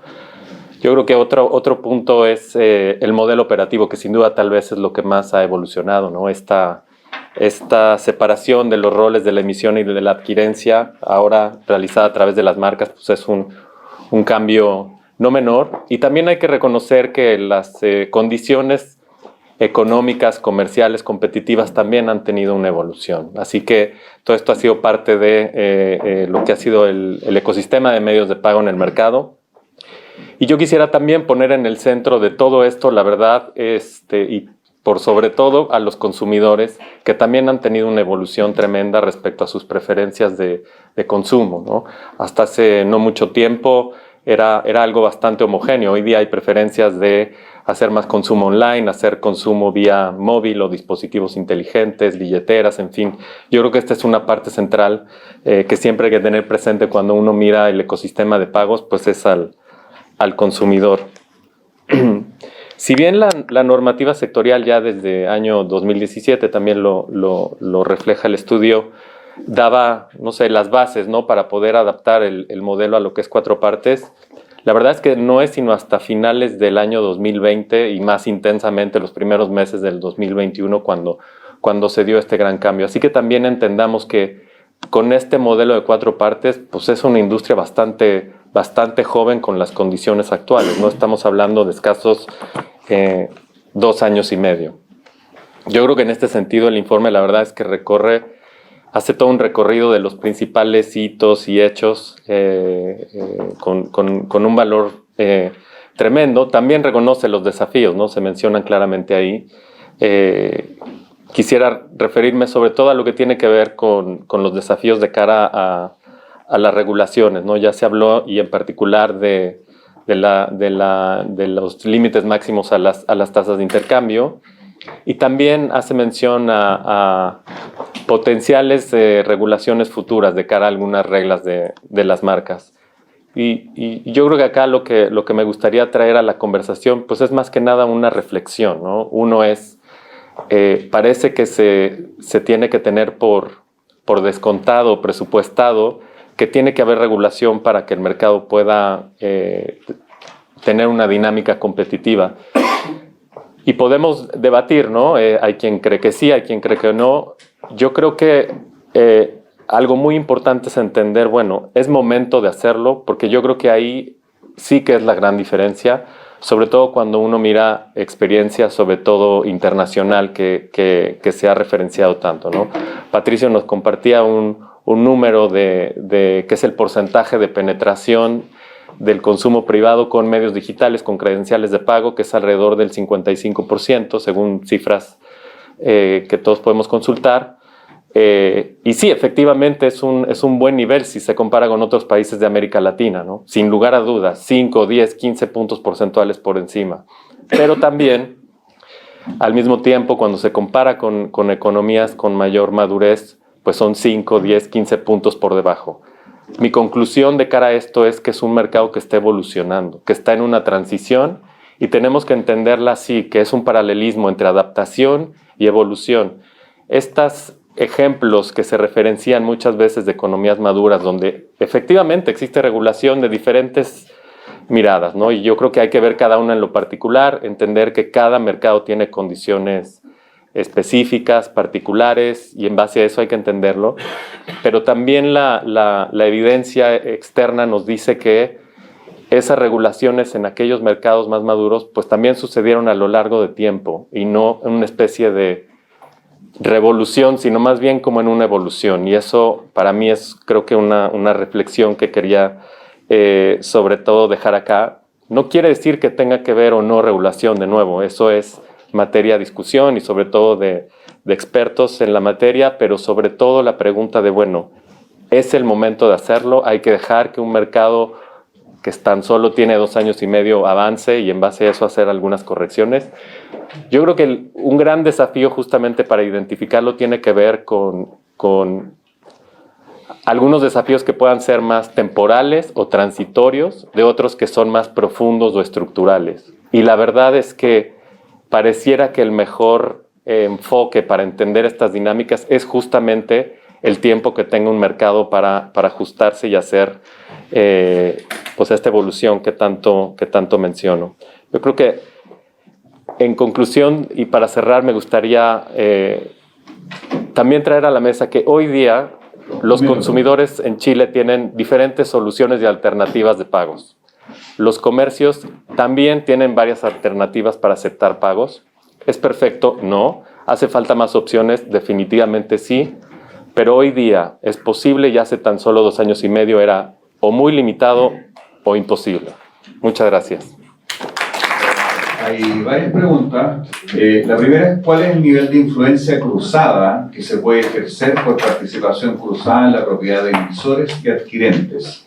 ¿Puede ser un problema para el correcto funcionamiento del mercado que existan propietarios comunes en 2 lados diferentes del mercado? No, yo creo que sí hay una dificultad, y que antes quizás de esa pregunta es la situación particular, como les comenté, que en muchos lugares, en muchos países ha ocurrido en que los bancos son dueños de un adquirente. Y ahí efectivamente hay una influencia y una cuestión de libre competencia que no tiene mucho sentido. Ahora, cuando un banco tiene una adquirencia, y eso, en mi experiencia, he trabajado en ellas, trabajé en Brasil en 2 adquirentes donde los bancos eran dueños, al contrario, me parece que hay una posibilidad de ofrecer servicios de gestión financiera como un todo. La adquirencia para un comercio, para una empresa, es como la tarjeta de crédito y débito para una persona natural. Es donde quizás hoy día, ¿no? Antes era el cheque, como decía Felipe, pero hoy día donde uno tiene toda prácticamente su vida, sobre todo probablemente de los que estamos aquí, tenemos nuestra vida en el mundo de las tarjetas, es nuestro medio de pago principal, ¿no? Y los bancos en ese sentido muchas veces tienen ofertas que incluyen la gestión de cajas junto con la gestión de la adquisición de medios de pago digitales, ¿no?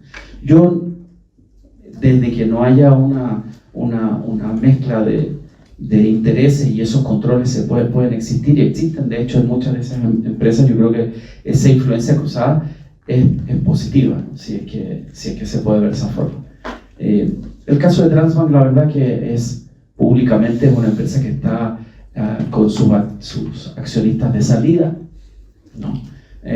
Eso seguramente en los próximos meses se va a concretizar, está en ese proceso, y es un proceso, como decía, que ha ocurrido en la mayor parte de los lugares. Y se quedará 1, 2, o no se quedará ninguno, no lo sé, no tengo control sobre eso tampoco. Seguramente me voy a enterar igual que ustedes de esa noticia. Por la prensa. Una segunda pregunta también para todos, para el que la quiera tomar. ¿Qué opinan de permitir la regla Honor All Cars? es la base de la aceleración universal de tarjetas. El estudio menciona 3 posibilidades: no regular, prohibir la regla o permitirla, pero permitir a los comercios cobrar más. Francisco.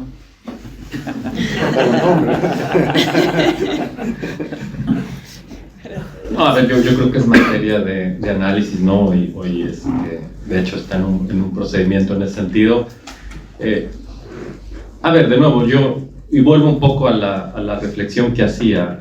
Es momento de, ya que hay una regulación actual, ¿no?, que sobre las tasas de intercambio adicionar más, es lo que habría que pensarse. Yo creo que lo que habría que siempre considerar es este consumidor en el centro es beneficiado o no, y en ese sentido tomar las medidas que sean necesarias. Y específicamente con respecto a la regla, de nuevo, idealmente dejar que el mercado evolucione, y si es momento de hacer un análisis más profundo, pues bienvenido, ¿no? Yo creo que, como se ha mencionado tanto acá, necesitamos varios de los participantes tener certeza para poder seguir invirtiendo y trayendo productos, y esto definitivamente, como se menciona también en el estudio, podría ser una desventaja en términos de innovación. Gracias. Les cuento una, no sé si anécdota, pero lo que sucedió en la asociación cuando se habló de este tema. Y fue que, bueno, es bien sabido que hay algunos supermercados que no aceptan tarjetas de prepago, y la asociación en esa línea lo que en algún momento postuló fue: apoyemos el Honor All Cards, para que entonces se garantice que esas tarjetas pudieran pasar por el comercio.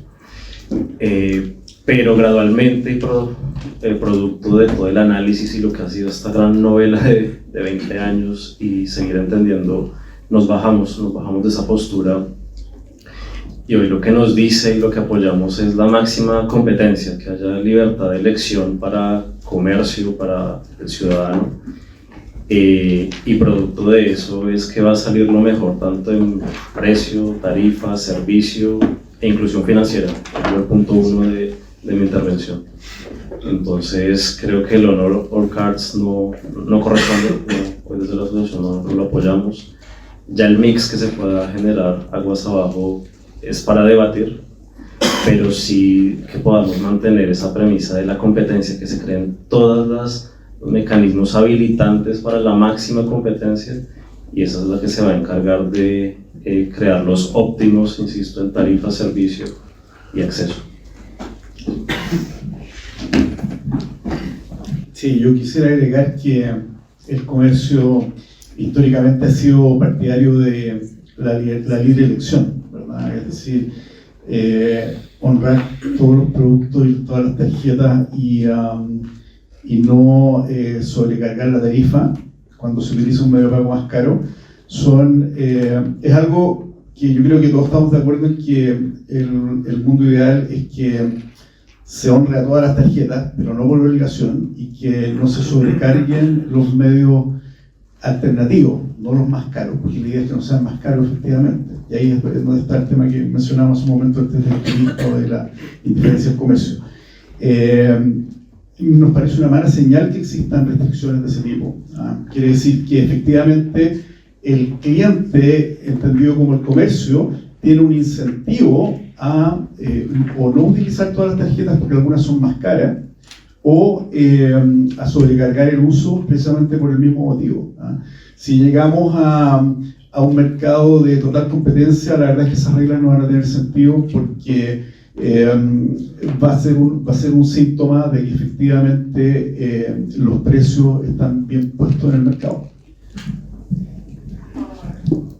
Una pregunta para Luis Opaso, que dice: si no es a través de una regulación de la tasa de intercambio, ¿qué es lo esencial para definir que ya estamos en un mercado 4 partes?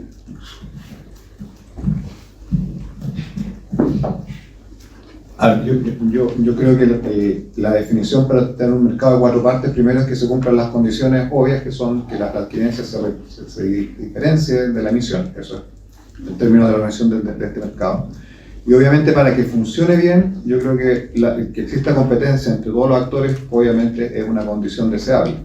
¿Cómo decir que no a eso? que obviamente hay interoperabilidad, por supuesto, si no, desde su oficina no se puede hacer pagos si es que no están interoperados. Y yo creo que esas son las condiciones esenciales para que funcione y funcione apropiadamente. Y mi punto central sobre las tasas de intercambio, creo que, y quizás aprovechando la instancia donde estamos, aquí yo creo que hay 3 planos que en esta conversión de las tasas de intercambio son importantes tener. Uno, cuando se creó la ley que fija o que crea esta comisión para fijar las tasas de intercambio, tuvo un valor positivo para la industria, porque vino a dar certeza sobre algo donde necesitábamos certeza. Hay que recordar toda esta cronología que mostró Sofía y Dominga, es una cronología bien complicada, y en ese sentido, cuando se asigna un rol específico a una comisión para hacer un proceso tarifario, creo que cumplió un rol en torno a dar una salida o un mecanismo institucional para abordar este desafío. Entonces yo creo que eso tiene un ámbito en esa área, pero también, más allá de la cosa política, y creo que son el valor de instancias como esta del SECO, donde uno, o está la invitación, o está el desafío a pensar cuál es la mejor regulación, no solamente hoy día, sino que mañana. Las regulaciones son dinámicas, negarse a establecer cómo pensar hacia adelante los cambios regulatorios, yo creo que nos inhibe como sistema a ir mejorando. O sea, tomar como dado lo que ya está no aporta mayormente. Entonces, por eso mi desafío hacia allá. Y ahora, en términos prácticos, en todos los niveles que tiene esto, obviamente, y parte de la institucionalidad que creó la Comisión para fijar las tasas de intercambio, establecía momentos e instancias para que los actores hicieran sus comentarios, y creo que es válido que sí lo hicieran. Obviamente hay opiniones distintas, pero a mí, más allá del valor y que lleva a la conversación si es alto o es bajo, creo que el haber partido con deficiencias de información sustanciales para el proceso de fijación de tarifarios, que está reconocido en los informes, el haber partido con métodos como el de costo, que no necesariamente es donde hay un consenso, nos establece, yo creo, el desafío. Aquí hubo un proceso, hay unas tarifas que están arriba del mercado, el mercado se va a tener que mover. Pensar que la cantidad o la masificación es independiente del precio, yo creo que no es razonable. O sea, si no estamos fijando un precio, es porque, y pensáramos, perdón, que no tiene efecto en las cantidades, yo creo que habría una disonancia fuerte. Entonces, como yo lo veo en esa última dimensión, creo que está el desafío para la Comisión, y ella misma se lo planteó, es que evaluar los impactos para ver cómo también ir haciendo el fine-tuning de la política. Ahora, eso es fácil decirlo, pero hacerlo es muy complicado, porque para ver impactos tiene que pasar tiempo, para que puedan medir algo. Y cuando pasa tiempo, pasan decisiones comerciales, pasan decisiones de inversiones que tienen costo. Entonces, ¿cuándo hacerlo? El timing correcto, yo creo que es un desafío importante, y también ir formando la musculatura, formando los recursos en cuanto a información, para que cuando se tenga que tomar una decisión, esté esa información arriba de la mesa. Entonces, creo que tiene muchas aristas, y creo que no respondí precisamente la respuesta que me hicieron, pero creo que el desafío está más bien para adelante. Creo que la discusión a nivel de SECO todavía hay valor en tenerla, si es que es necesario fijar o no fijar por vía administrativa una tasa. Me parece que es una discusión que merece la pena tener, pero creo que en un plano más bien práctico ya tenemos tarifa, y probablemente no le gusta una parte importante del mercado, pero más que gustar o no es ver cómo avanzamos a evaluar sus impactos, y ahí va a ser el desafío del tiempo lo que nos dé si fueron apropiadas o no, y yo creo que ese es el desafío de la Comisión. Así que me enfocaría por ese lado, Claudio.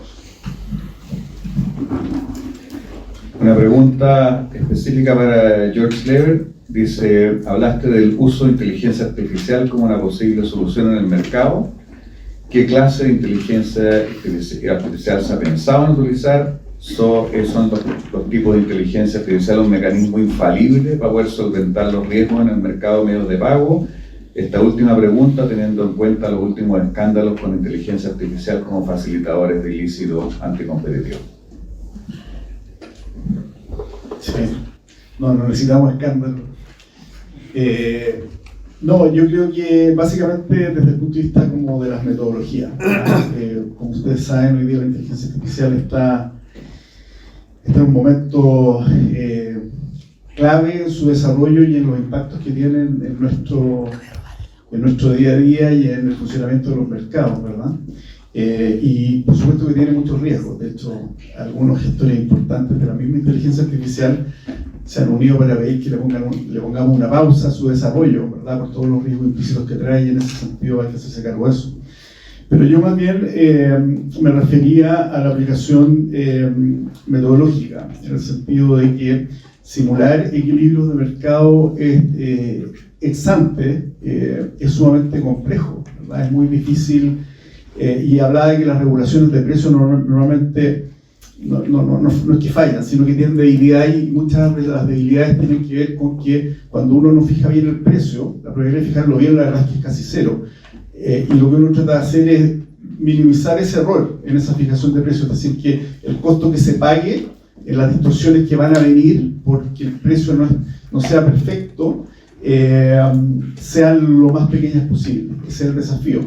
Pero en la práctica es muy difícil hacer eso porque requiere mucha información. Y el comentario apunta básicamente a que ese proceso de acumular, de identificar, de procesar y de operacionalizar la información es algo que hoy en día en muchos otros ámbitos la inteligencia artificial hace mucho más eficiente de lo que estábamos acostumbrados. Es decir, hay un nuevo estado de las artes que tiene que involucrarse también tiene que tener su contrapartida en el mundo regulatorio.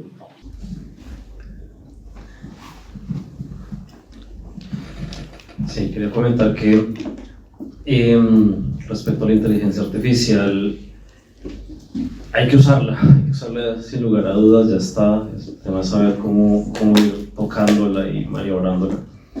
Y una forma que visualizo a propósito de la fórmula P por Q que comentaba, es que si bien el P ya está fijado, el precio de venta ya está, el costo todavía se puede gestionar. Y hoy Luis mencionaba un tema muy importante sobre los fraudes. Una ley de fraude nos tiene bien complicados a todos los que estamos sentados en este panel. Y por detrás de ese fraude es generado por máquina, mucho algoritmo de hackers para robar. Entonces sí visualizo, y esto vuelve y juega el llamado industrial a qué podemos hacer en conjunto para poder combatir ese fraude, y eso se hace máquina con máquina. La inteligencia artificial se puede usar de la forma como el humano la oriente, y por ejemplo hoy con esos desafíos de fraude que no van a parar de crecer, sí la inteligencia artificial puede jugar un rol muy importante. Pero claro, si lo hacemos en forma mancomunada como industria, porque si solamente lo hace el retail, o solamente lo hace la banca, o solamente lo hacen las fintech, es una pequeña parte y se tiene que ver como un todo. Entonces la inteligencia artificial creo que juega desde ya un rol muy importante.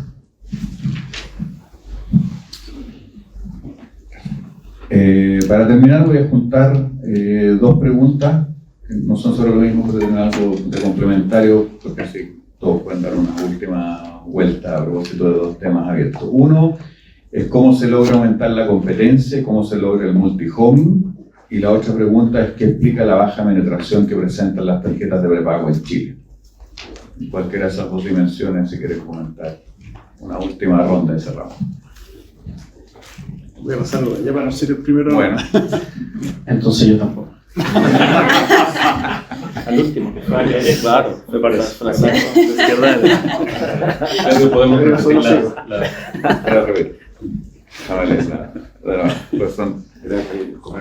puedes tomar una o las dos, o lo que quieras. Se la encuentro, perdona que llega. Una es cómo se logra aumentar la competencia en el mercado, cómo se logra el multi-homing en particular, y la otra es qué explica la baja penetración que presentan las tarjetas de prepago en Chile. Bueno, si quieres responder las dos, una... Gracias. Voy a abordar lo de prepago. Yo creo que, yo creo que está en proceso, ¿no? Yo creo que cada vez hay más portafolios, hay más oferta. La verdad es que partió, digamos, hace tiempo, no de manera tan masiva, no estaba realmente totalmente implementado el modelo de 4 partes, y yo creo que esas condiciones sí que han cambiado. La verdad es que nosotros desde Visa pues nos entusiasma ver que empiezan a surgir nuevos modelos, se nos acercan jugadores que quieren emitir productos de prepago, no solamente, digamos, emisores chilenos, sino también extranjeros que vienen a traer oferta de nuevos servicios, y yo creo que hay que darle tiempo, ¿no?, a esa categoría. También consideremos, se mencionaba, ¿no?, la alta relevancia que tienen algunos productos existentes en el país. Se hace mucha referencia a la cuenta RUT. Yo creo que el prepago en algunos mercados se ha desarrollado mucho por el lado de penetración, ¿no?, y de avance en ese sentido. Yo creo que acá los espacios tal vez son un poco distintos, y sin duda también hay mucho que hacer por ahí. Así que desde vista positivos con la categoría, y nada, esperando que se empiece a desarrollarse cada vez más. Yo también quería hacer una reflexión respecto, muchas veces relacionamos prepago con las fintechs, y no necesariamente es así. Hay muchas fintechs con productos extraordinarios de crédito a personas, a pymes, y también hay, digamos, jugadores más tradicionales que les interesa desarrollar categoría de prepago. Así que yo creo que en esta multiplicidad y en esta competencia más abierta, me parece que es una categoría que tiene un espacio tremendo, incluso de nuevo como solución para empresas, para pymes que quieren tener un uso específico. Luis. Solo ratificar lo que decía Francisco en términos de tarjeta de prepago. No ha sido fácil el despegar de ella, pero esto no es exclusivo de Chile. Si uno mira a otros países, también han avanzado a poco en algunas jurisdicciones. De hecho, estoy hablando hace años atrás, la manera de empujarla fue, por ejemplo, canalizando el pago de servicios o prestaciones sociales. O sea, se les ha tenido que dar un impulso, no ha sido fácil. ¿Cuáles son las razones? Creo que van desde educación financiera, de saber que el medio está ahí disponible, hasta razones de costo que se han ido mitigando en el tiempo con nuevas tecnologías. También, obviamente, el que haya más penetración de medios, que las acepten, etcétera, han sido limitantes, pero limitantes que con el tiempo se han ido solucionando. Entonces, creo que con el tiempo las tarjetas de crédito deberían jugar un mejor rol, un mayor rol más. Entonces, ese es un punto. Y sobre la primera pregunta, en particular el tema de la competencia, creo que hay altos elementos arriba de la mesa como para ir configurando algún escenario para el cual vamos a transitar. Y eso, yo creo que en particular hay una manifestación a través del ingreso de nuevos actores que por sí va presionando a generar nuevos servicios, ahorros de eficiencia, etc. Pero también tiene desafíos no menores, y yo creo que parte importante de cómo esta entrada de nuevos actores genere los beneficios que uno espera va a estar dado en el plano regulatorio y supervisor. Y lo digo por una cosa muy simple, que para mí todavía es una incógnita. Estamos hablando de un mundo donde las barreras, los borders, son cada vez menos relevantes para la prestación de servicios financieros. Y estamos hablando además de un mundo con una granularidad muy grande de actores y diversidad de actores. Entonces, cuando uno piensa en cómo se va a configurar este escenario, obviamente va a depender de las reglas que se coloquen, del grado de simetría en esa reglamentación, que eso ya por sí es difícil, y ahí tendrán su rol las autoridades competentes, pero también después hay que hacer la segunda bajada, que es la supervisión, ver que las normas, las regulaciones que fueron escritas con buenas intenciones, a lo mejor con un concepto de reglas parejas, simétricas, proporcionales, adjetivos que uno siempre ve en los proyectos de ley en estas materias. Pero cómo en la práctica se va a llevar a cabo eso, para mí es un misterio todavía. Cómo pedirle a un supervisor como la CMF que vigile cuando haya un ecosistema con 2.000 actores, muchos de ellos acá, muchos de ellos afuera, que hayan cumplimiento de las normativas, es un desafío. Y creo que ese desafío que también se aborde va a también delinearte qué tan importantes son las ganancias en competencia que tengamos hacia adelante, o terminemos con mercados segmentados, con asimetrías de cumplimiento regulatorio. Y al final de todo eso, lo que está en el centro y que no nos tenemos que perder en esta conversión son clientes. Hay gente que no tiene por qué estar enterada de cómo se arma todo este matoste y cómo recibe el producto, cómo realmente se beneficia. Yo creo que es un desafío, otro más de los que están en los comentarios que no puedo terminar, pero uno bien relevante. No comparto que las tarjetas de prepago vayan mal, quizás, creo que van muy bien, pero es un marco de tiempo muy amplio. Si uno piensa que esto tenía que pasar en 5 años, el time frame es mucho más amplio. Esto es un proceso transformacional del sistema financiero que dura décadas y va muy bien. va muy bien desde mi óptica, desde los números del informe. Decía que las tarjetas de prepago ya van por el 10% del total del parque. Y eso habla muy bien de lo que es el producto, y aún así tenemos desafíos muy grandes. Desde el gobierno hubo una oportunidad, un paso atrás. La ley de prepago es muy buena, una política pública muy buena, acertada, con buen timing, y aún así no ha tenido coherencia en el mismo gobierno. Por ejemplo, en la pandemia, no sé si sabían, pero la Superintendencia de Pensiones no permitió que los retiros se pudieran hacer a tarjetas de prepago, cuentas de prepago. Se tenía la infraestructura, la tecnología, y no se dio el paso. Era una oportunidad muy importante para que lo que comentaba Luis de hacer el pago no solamente de bonos, sino de iniciativas del gobierno se canalizara por un canal diferente al Banco Estado, y lo dejamos pasar.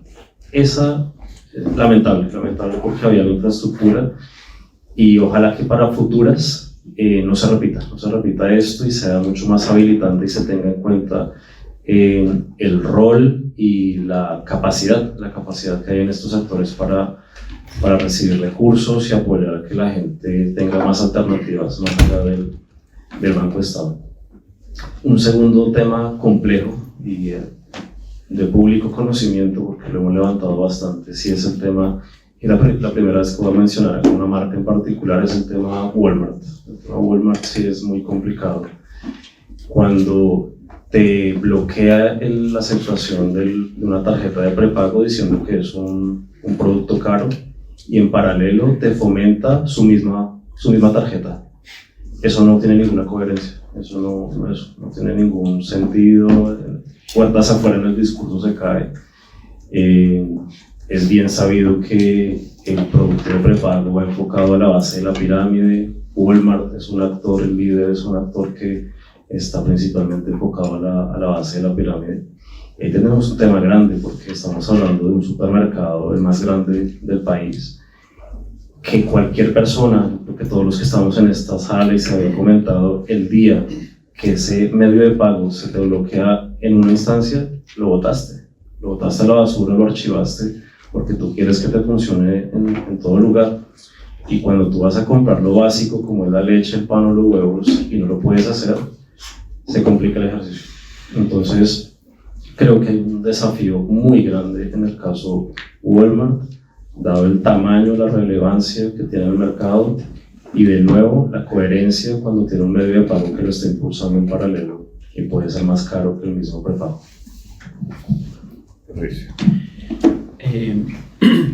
Yo respecto de prepago coincido que está comenzando. La oferta inicial de prepago era muy parecida a la cuenta RUT, y en eso tenía poca, y ahí coincido contigo, Francisco, que tenía poca capacidad de desarrollarse quizás a la velocidad que se vio en otros lugares. Gradualmente uno está comenzando a ver soluciones de prepago que ya incluyen una solución digital mejor, una solución que empieza a diferenciarse quizás incluso en la funcionalidad de la cuenta RUT, y ahí es donde quizás está impulsándose.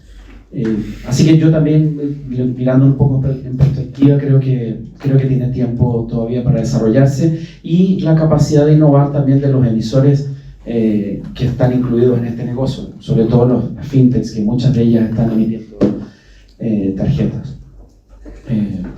Claro, hay una limitación si algunos comercios deciden no aceptar, eso le pone una traba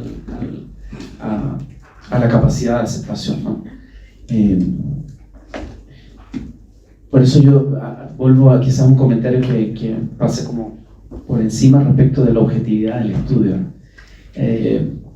Que es, claro, que es difícil, ¿no? Porque fíjate que estamos aquí nosotros, y cada uno responde a un interés diferente. Quizás la universidad incluso responde a otro interés, el que sea, ¿no? Quizás el académico, y entonces cuesta, y ahí la decisión me parece que es cuál es el efecto final que tiene en el resultado para la economía del país. Respecto de la competencia, quizás muy conectado con eso, estamos 100% de acuerdo con que la competencia sea cada vez más abierta. Ha habido un crecimiento enorme, muy rápido, de nuevas soluciones. Uno lo puede ver, como decía yo, en la calle. Esto, obviamente, el negocio obviamente es un negocio que en el mundo, cuando uno mira cómo se consolida, claro, al final, en las grandes economías, piensen que Brasil es veces 9 nosotros y tiene 6 adquirentes. Y tiene un montón de subadquirentes, así, que se conectan y que tienen acceso con sus soluciones a estos 6 grandes adquirentes. Eso después de 17 años. Nosotros aquí tenemos, no sé, la historia desde un modelo de 4 partes, más o menos, que comenzó hace 15, 17 en Brasil. Entonces, hay que mirarlo con tiempo también para ver que al final los reguladores en Chile han hecho un papel muy importante, y aquí particularmente el Banco Central de la CMF, en donde ellos han dicho que, y es una decisión importante, el mercado, el modelo de 4 partes no es un modelo que se adquiere gradualmente, al menos en el tema normativo. El modelo, ¿estás en 4 partes o estás en 3 partes? Y las autoridades han dicho, las dos, estamos en el modelo 4 partes, falta definir cosas, sí, siempre va a faltar, y van a seguir faltando en el futuro. Pero creo que las autoridades en eso han dado pasos muy potentes. Yo creo que también los que hacemos parte de este negocio nos hemos preparado. Francisco mencionaba los esfuerzos tecnológicos para la interoperabilidad, los esfuerzos para que todos tengan acceso a poder acceder a los comercios también y ofrecer sus soluciones. Yo creo que los pasos gigantes se han dado. Las autoridades, la mayoría de ellas, han trabajado, y aquí destaco, como decía, la CMF y el Banco Central, con un papel enorme de poder impulsar la competencia. Así que felicitaciones a ellos. Bueno, yo aprovecho de colgarme ahí de la última parte. Yo creo que hay avances visibles, como lo dije al comienzo de mi intervención, que muestran cómo ha cambiado el mercado en los últimos años y cómo se han establecido las bases para mejorar la competencia. La interoperabilidad que acaba de mencionar Patricio es un hecho relevante, porque permite que los nuevos operadores utilicen las plataformas, ¿no es cierto? Y eso los deja en igualdad de condiciones en la medida en que funcione perfectamente esa interoperabilidad. La fijación tarifaria apunta a tratar de restituir equilibrios de mercado, ¿verdad? Ante escenarios que pueden ser percibidos como motivación para hacerlo, digamos, como no perfectamente competitivos. Esas son señales, y la entrada de los nuevos operadores, algunos ya no tan nuevos, o hablemos de operadores no tradicionales tal vez, es un síntoma también. Y ahí es donde uno espera, y está dicho en el informe, digamos, que el mercado se comienza a desconcentrar y que esas tasas, esos test de concentración, ¿no es cierto?, esos índices de concentración que hoy día aún están en niveles altísimos, vayan disminuyendo. Esa es la esperanza que tenemos todos, ¿verdad? Yo creo que incentivar más competencia, por una parte, pasa por facilitar el camino a los nuevos entrantes, de los actores no tradicionales que hay hoy. Una parte importante, algunos emblemáticos de ellos han tenido que pasar desde su creación, yo diría más de la mitad de su tiempo, defendiéndose en tribunales. Y eso evidentemente que no es el objetivo de un mercado que se pretende que se vaya poblando de nuevos actores por lado y lado, ¿verdad? Y entendemos que empieza a quedar en el pasado ese tipo de episodios, ¿verdad? Incentivar la elección no discriminatoria de los productos y los servicios es otra forma de incentivar la competencia, ¿verdad? Yo creo que, me parece que lo insinué en mi presentación, la intensidad regulatoria debiera estar indexada a los niveles de competencia del mercado. Es decir, no aspiramos a que este sea un mercado hiperregulado y que la regulación que se defina hoy sea una regulación que se tecnice, ¿verdad? Y que nos quedemos tranquilos con que se están tratando de rectificar las fallas de mercado a través de regulación, sino que a lo que aspiramos es a que el mercado efectivamente se vaya transformando en un mercado más competitivo, y que eso de pie, y ahí hablo de la indexación, digamos, regulatoria, a que esa carga regulatoria vaya disminuyendo en la medida en que el mercado efectivamente vaya adoptando características de un mercado más competitivo. Insisto de nuevo, en el sentido que hay que ser optimistas y que todos esperamos que eso ocurra, ¿no es cierto? Me gusta mucho también, yo creo que hay que destacarlo, la visión de algunos actores incumbentes, históricamente muy criticados por el caso de Transbank, ¿no es cierto? Que ya no es el titular del paper, sino que es un actor más de la industria y que ha dado señales, yo creo, interesantes, ¿verdad? Respecto de un cambio de, llamémoslo, un cambio de visión importante respecto de cómo funciona el mercado y cuál es su rol en él. Y eso me parece interesante. Se da no solamente en el caso de Transbank, hay que conocerlo, y eso me parece una buena señal. Todo eso hay que consolidarlo y hay que llevarlo a que juntos efectivamente logremos hacer que este mercado sea capaz de adquirir por sí solo esos niveles de competencia. Bueno, para cerrar, a nombre de SECO solamente quiero agradecerles a todas las autoras por el estudio, por la presentación, a los panelistas por sus comentarios, a todos los asistentes por la presencia, por las preguntas. El documento está en la página web de SECO, los comentarios van a estar disponibles hoy día para todos los que los quieran leer, y los invitamos ahora a un café. Muchas gracias.